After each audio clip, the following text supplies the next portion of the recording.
அன்பு பிள்ளையே, என் கனவிலாவது வா முருகா என்று என்னை அழைக்கிறாய். என் செல்லமே, நான் உன்னோடு தான் இருக்கிறேன். கனவில் வந்தால்தான் உன் பக்தியை ஏற்றுக்கொண்டேன் என்று ஒருபோதும் நீ நம்பாதே. நான் உன் நினைவில் எப்பொழுதும் இருக்கிறேன் அல்லவா? அது எனக்கு நன்றாக தெரியும். இனி வரும் காலங்களில் மிக சுபிக்ஷமான வாழ்க்கையை நான் உனக்கு அமைத்து கொடுப்பேன். கலங்காதே.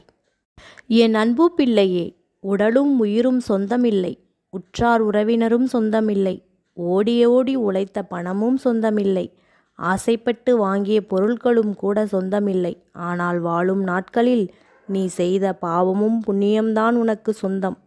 அதனால் நல்லதே நினை, உனக்கு நல்லதே நடக்கும். நீ தேவைப்படாத போது உன்னை ஒதுக்கி வைப்பவர்கள் உன் தேவை வேண்டுமெனில் உடனே உன் புகழ் பாடுவார். அதில் மயங்காதே. உன்னை விலக்கியவர்களுக்கு எப்பொழுதும் உன் உதவி தேவைப்படுகிறதோ அப்பொழுது அவர்களை நீ ஒதுக்கிவிடு. அவர்களது வழியிலேயே அவர்களுக்கு பாடம் கற்பித்துவிடு. அமைதியாகவும் துல்லியமாகவும் அவர்களை வந்து சேரும். நீ எப்பொழுதும் அதை பற்றி சுமக்க வேண்டாம். அதிலிருந்து மீண்டு வா. என் அன்பு பிள்ளையே, நான் வருவேன் உனக்காக. கலங்காதே.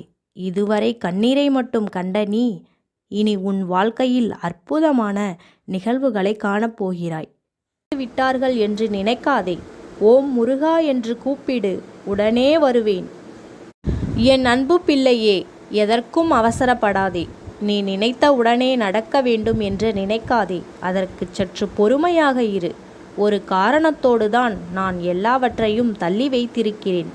அது உனக்கு புரியும் போதுதான் உனக்கு நான் நல்லது செய்கிறேன் என்று உனக்கு தெரியும் வேண்டும் என்று எனக்கு தெரியும். அதுவரை காத்திரு.